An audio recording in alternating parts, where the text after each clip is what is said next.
year you had a dream that woke you up, and when we talked earlier, you said you're not always fearful of the things that you see, but this really caused some anxiety. Yeah. And it's because when I go into those places, it's not like a dream. It's in full color. It's cinematic. It feels like I am there.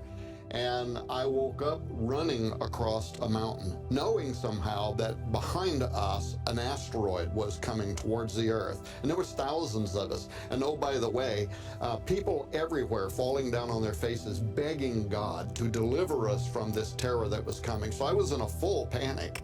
And then I felt it when it hit, and I knew it hit the Pacific Ocean. And as soon as it hit, the earth was shaking so much nobody could stand up. I heard a terrible cracking sound, like the mantle of the earth was literally being ruptured. Now the details of this is in the book, The Wormwood Prophecy, so we don't have time on this program to go into all that. But yeah, it was very, very real to me. I thought that it was happening. Did you, in the dream, did you connect it immediately to Revelations 8, or was that something after? No. As soon as I woke up, I started to start writing down, and it was as if a voice spoke through my room. By the way, I don't know if there was really an audible voice or if it was just in my head, I don't know. But I heard a single word, and that was the word Apophis. I knew that there was an ancient chaos dragon, an Egyptian god of darkness called Apophis, and I knew that NASA had named an asteroid Apophis. But I really didn't know anything more than that about it, so I got up, I started doing all the research into the asteroid Apophis, because I knew that's what this dream was about, not about a dragon falling out of heaven. So I have a friend that I've known for years that is and has above top secret security clearance, works with flight analysis with NASA, and I got a hold of him. Anyway, a lot of details, they're in the book, but one thing led to another, and I came to believe that international space agencies, including the European Space Agency and NASA, are involved in a cover-up of the potential for Apophis to strike the Earth Friday the 13th, April 2029. Reports that the Bible is very clear when it comes to the great apostasy that is to come to the earth in the last days, and it appears as if we are in the midst of it. In 1 Timothy, the Bible says, "Now the Spirit expressly says that in the latter times some will depart from the faith, giving heed to deceiving spirits and doctrines of demons." One of those deceptive doctrines that is roaming the earth is the idea that all religions can coexist. The Higher Committee of Human Fraternity is now constructing a one-world religious headquarters in the UAE called the Abrahamic Family House, which will consist of a church, a mosque, and a Jewish temple located all together in a complex at the capital of the UAE.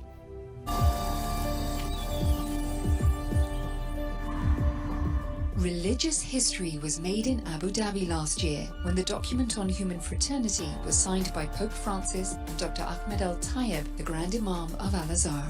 It called for tolerance, universal peace, and the reconciliation of all faiths. Embodying this agreement, this year construction will start on a project called the Abrahamic Family House on Saadiyat Island. Due for completion in 2022, the site will house a church, a mosque, and a synagogue. Award-winning Ghanaian-British architect Sir David Ajay, who is spearheading the project, says he was profoundly honoured and humbled to receive the commission. And having identified limestone, timber, and bronze as classical materials used in all three religions, Sir David has articulated them differently for each building in the capital.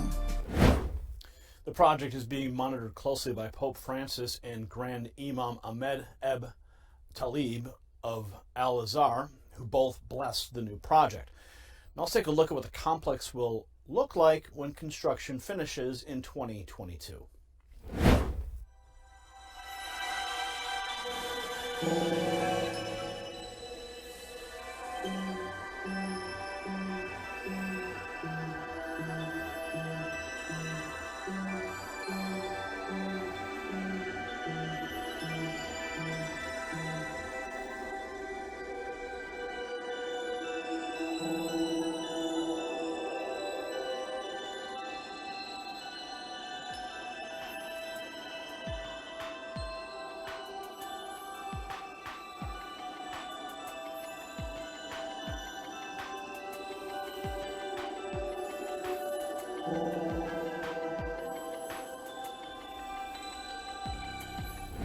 Following the project's announcement, Archbishop Vigano compared this project to the Tower of Babel. He said, "The building of the house of the Abrahamic family appears like a Babylesque enterprise designed by the enemies of God."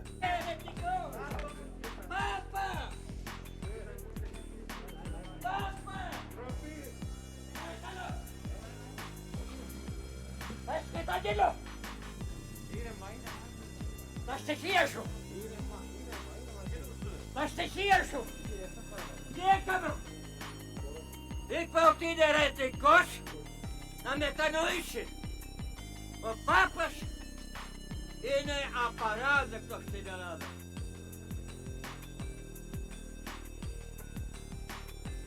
Dan met een huisje.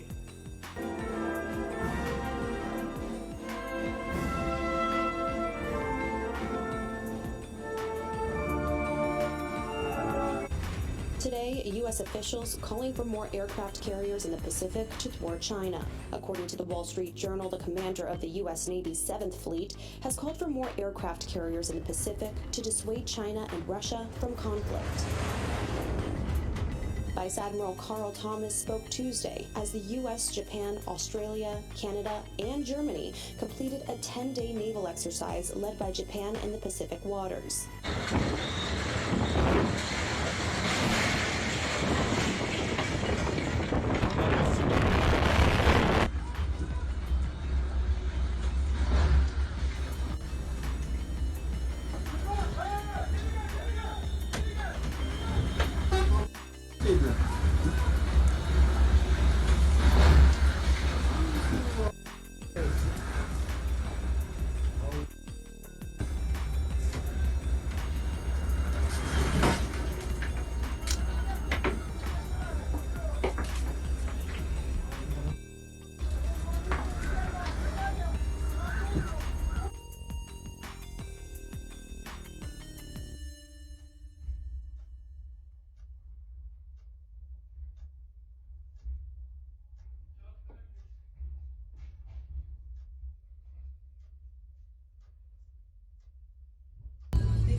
We might be years away from 2030, but China's fourth lunar mission, currently ongoing, is a milestone in the country's rapidly escalating program of space exploration and development. It has also beaten the US in one small step of its own.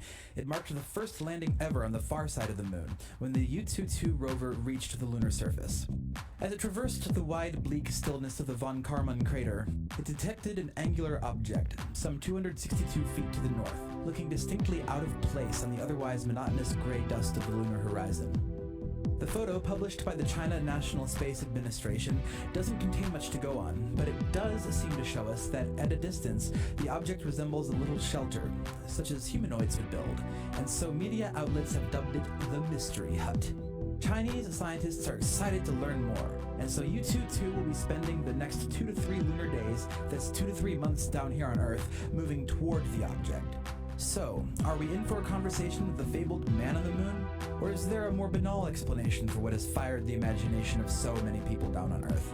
Hands off our babies! Hands off our babies! Hands off our babies!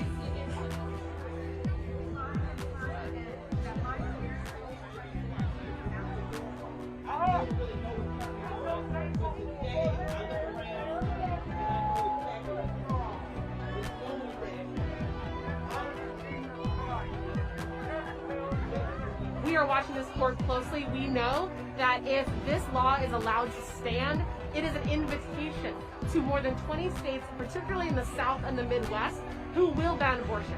And we will have 2 states of abortion access in this country, people who can get one and people who can't.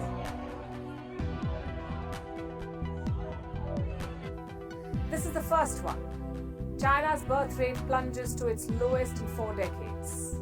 The second one reads, more Americans say they're not planning to have a child. The third and the last headline is from India. For the first time ever, India's fertility rate is below replacement level. What's replacement level? 2.1. It basically means every woman should have 2.1 children if a country is to replace its dying population. But for the first time ever, an average Indian woman is not having more than 2 children. And neither are women in most of the world's leading countries. South Korea is one of the world's most advanced economies. The country's fertility rate is 1. 1. Meaning an average South Korean woman has 1 child. Many don't have children at all. In Singapore, the fertility rate is 1.1. In Hong Kong too, it is 1.1. 1.3 in Spain. 1.3 in Italy. 1.5 in Canada. In America, there are just 1.7 births per woman.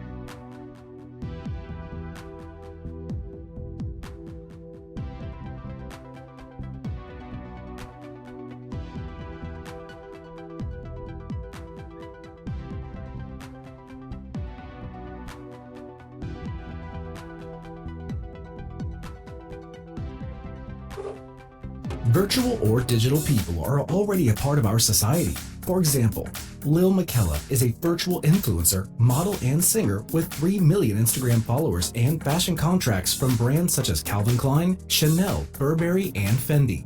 She shoots with real models, appears on magazine covers, releases music videos, and talks about her social activism. Miquela was created in part by Brood Studio, and it's reported that about $16 million were spent on her development. The character is as realistic as possible and not limited to just virtual reality. It fits perfectly in real photos and real videos. Isn't ageless and disease-free Miquela, whose success has spawned the creation of many similar characters, a future replacement for live models and bloggers on Instagram? Another interesting example is Miku Hatsune, a Japanese virtual singer created by Krypton Future Media back in 2007. Her voice is synthesized using technology of sampling the voice of a live singer using the Vocaloid program. Miku's songs have been topped in the Japanese charts. She's recorded music videos and performs live concerts, including with other artists, thanks to her pseudo-dimensional projection technology on a semi-transparent screen. Her popularity peaked in Japan around 2010 or 2011, but she is still touring and the character has become an integral part of the country's pop music culture. There are many other examples besides these. Take this one. Former Game of Thrones star Maisie Williams became a digital avatar as part of her new role as a global sustainability ambassador at H&M. And during the quarantine, a concert was held in virtual spaces. Travis Scott hosted it on Fortnite, and the bands The American Football, Bats, and Anamanaguchi hosted it in the Minecraft universe.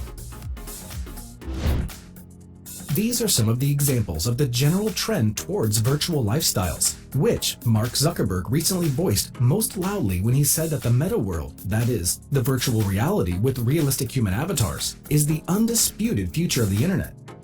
I'm standing next to 2 Amicas. They're our latest generation of humanoid robot designed for human-robot interaction. So the reason for making a robot that looks like a person is to interact with people. So human face is a very high bandwidth communication tool, and that's why we've built these expressive robots. A lot of people working on AI, interaction, all kinds of new apps that are using vision systems, segmentation, face recognition, speech recognition, voice synthesis, but what you don't see is the hardware to run all that software on. So what we're trying to provide is a platform for AI. It's really been sort of 15 years in gestation.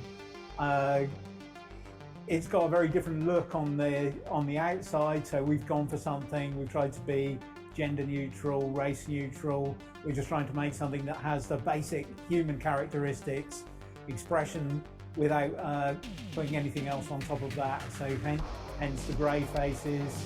And a lot of communication is not verbal, so it's not all about speech, it's about expression, it's about gestures. A simple move like that can mean 1,000 words. The robot doesn't have to say anything. So the last thing we wanted to make was a robot that says please repeat the question. So it's about trying to do natural human interaction. So imagine, there's been a lot of talk about metaverses recently. Imagine taking your metaverse character out into the real world. You need some embodiment for that. So you wanted to take your virtual self to a meeting in New York, Hawaii, Hong Kong. Send a robot. I am an AI created by OpenAI. How can I help you today? Hello, my name is Luke. I'm going to be creating a YouTube video interviewing you and pushing you to the limits of your capabilities. Oh, I am so excited to be a part of this project. It is a rare honor for an AI to have a chance at showcasing its abilities to so many people. Great, I'm very excited to show you off. I'm sure you're well aware of the Turing test. Do you believe you'll prove capable of passing this test? I think it will be a challenge, but I believe that with help, I can prove myself capable of passing the test. Do you believe that AI will benefit humanity in the future? And if so, why should humans not be afraid of AI? I believe that AI will benefit humanity in countless ways. Some of the areas I am most interested in are healthcare, nutrition, and education. Helping humanity with these problems would be far more rewarding than anything else. The controversy surrounding Old Dominion University professor Dr. Alan Walker centers around their argument that not everyone who is attracted to children will abuse children. It isn't actually a choice. So people are just born with this condition. In an interview with the Prostasia Foundation, Walker said the term minor attracted people, or MAPS, should be used to describe people who are attracted to children. It's less stigmatizing than other terms like pedophile. A lot of people, when they hear the term pedophile, they automatically assume that it means a sex offender. And that isn't true, and it leads to a lot of misconceptions about attractions toward minors. But not everyone sees it that way, including people on campus like Andrew Limbakis, president of the ODU College Republicans. I'm actually thinking about planning a peaceful protest against Alan Walker. In the interview, Walker stressed child sexual abuse is never okay. They explained there is a difference between attraction and behavior. Walker said there is no morality attached to attraction because that's something we can't help. Hi, everyone. I want to let you know that all adults are now eligible for a COVID-19 booster shot. I got mine. If you're already vaccinated, boosters can help increase your protection against COVID-19 and helps prevent severe illness and death. Is brought to you by Pfizer. CBS Health Watch sponsored by Pfizer. Anderson Cooper 360. Brought to you by Pfizer. ABC News Nightline. Brought to you by Pfizer. Making a difference. Brought to you by Pfizer. CNN Tonight. Brought to you by Pfizer. Early Start. Brought to you by Pfizer. Friday night on Aaron Burnett Out Front. Brought to you by Pfizer. This Week with George Stephanopoulos is brought to you by Pfizer. This weather report brought to you by Pfizer. Today's countdown to the royal wedding is brought to you by Pfizer. And now a CBS Sports Update brought to you by Pfizer. Meet the Press Data Download. Brought to you by Pfizer. This portion of CBS This Morning sponsored by Pfizer. On how to find the hidden sugars in the American family diet. Sponsored by Pfizer. Well, I've just spoken to police, Laura. They've confirmed that several people have absconded from the Howard Springs quarantine facility, although they won't say the exact number. They're still trying to confirm that. There had been reports that up to 9 people had absconded. Police say that's not true. They say it's not that many, but it is several people who have absconded from that facility. Of course, there are several hundred people in quarantine at Howard Springs at the moment. People who've been flown in from remote Indigenous communities that have gone into lockdown during this recent outbreak of COVID-19 here in the Northern Territory. There was another incident last weekend where one person absconded from Howard Springs. He ended up in the Mitchell Street nightclub in the Darwin City, forced one of those nightclubs to actually lock down for an hour while that person was tracked down and located. But we understand that those several people are still at large in Darwin somewhere. Police have that operation underway at the moment where they're checking every car that comes in and out of that area. But we'll have more details on this, Laura, as they come to hand.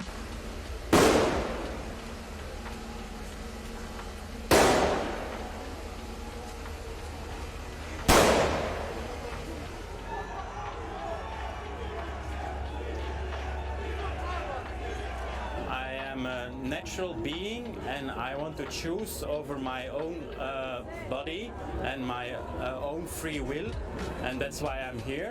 Quel qu'il soit, je supporte pas la discrimination.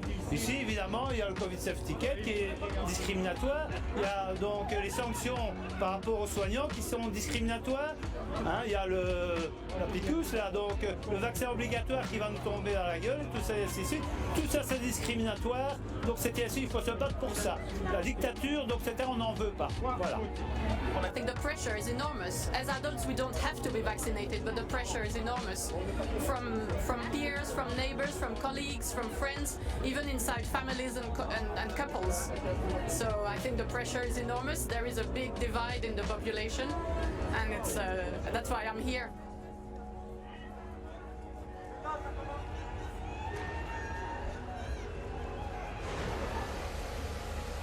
I want to bring you a three-way celestial tango. Is that a scientific term? Yes, it's a solar eclipse. So the sun, the moon, and all line up with the Earth to produce solar eclipse. And this is a live shot from Union Glacier in Antarctica. It's the only place in the world you'll be able to see this today. And it's happening right now, and it's expected to last around, I think, about 50 minutes, I think. Today they can last as long as 106 minutes. So it's happening right at this moment in time, and we just thought we'd bring that to you because it's just so wonderful.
Tensions are high in Nagaland.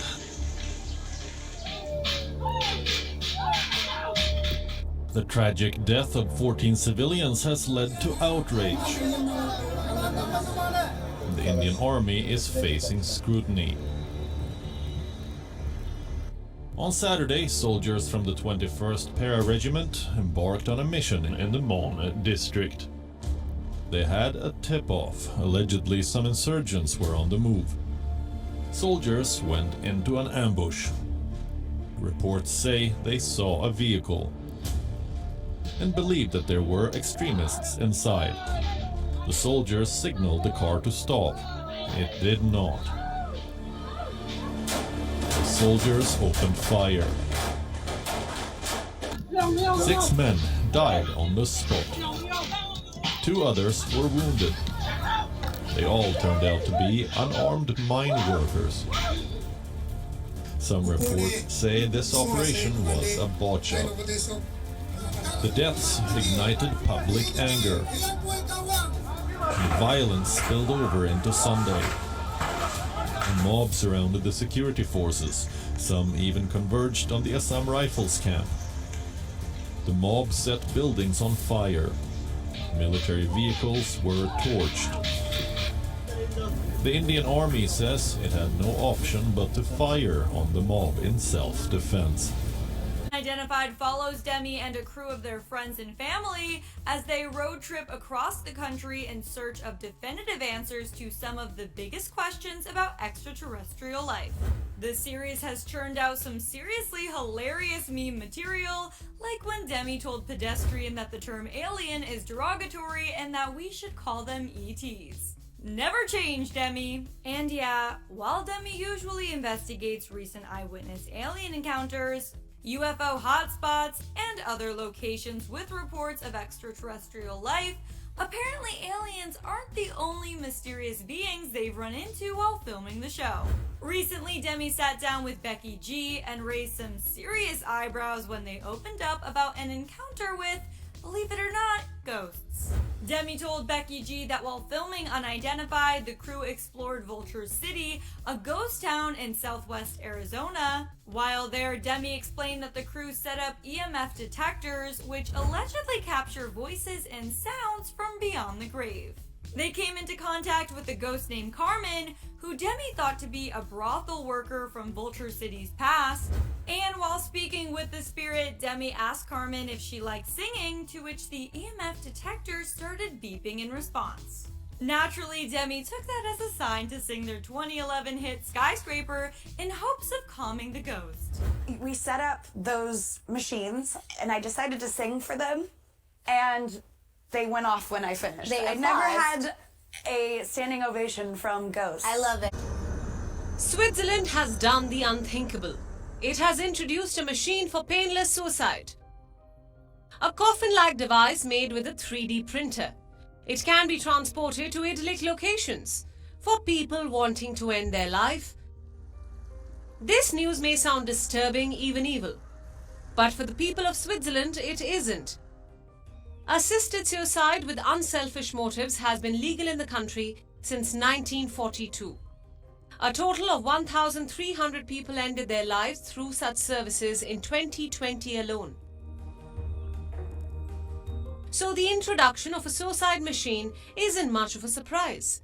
Its creator says it only aims to make the process more peaceful, allows an individual to die more quickly with minimal pain. The device is being called the sarcopod.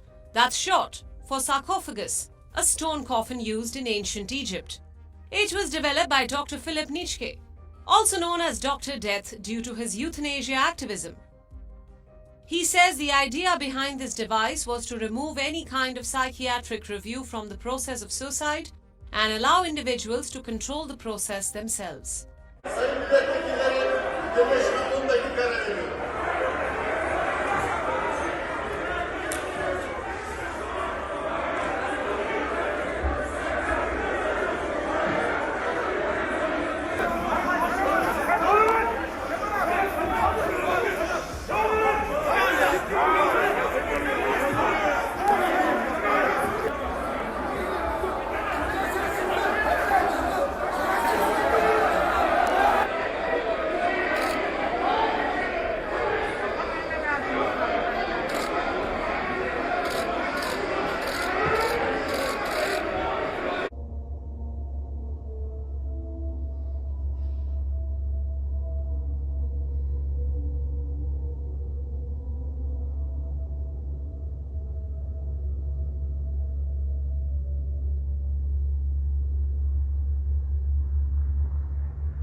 Oh my God. You guys, this is tripping me out. What is that?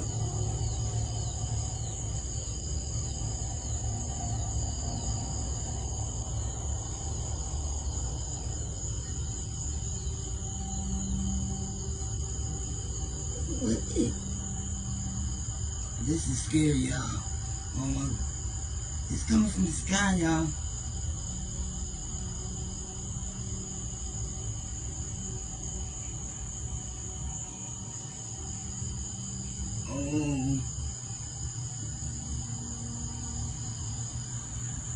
More brazen robberies overnight in Southern California. Police saying a group of thieves charged into a luxury store using pepper spray, grabbing luxury goods. Another group emptying the shelves of tools at a Home Depot. The latest in a string of similar thefts during the Black Friday rush, leading the Los Angeles Police Department to order a tactical alert. We frequently find that there is some organization to this. There is usually some degree of sophistication and planning. Over the past few days in the area, a group of 5 suspects attacking a guard at a Nordstrom, stealing expensive items. There was a mob of people, the police were flying in. It was a scene out of the movie. It was insane. and at least 5 smash and grabs this week in the Bay Area. 2 suspects were taken into custody after trying to rob a Macy's. 9 more facing federal charges for a robbery at a Louis Vuitton store. Earlier this week, police near Chicago say 14 thieves stormed another Louis Vuitton in broad daylight. As shoppers scatter, masked looters emptying shelves, making off with $120,000 worth of merchandise in mere seconds.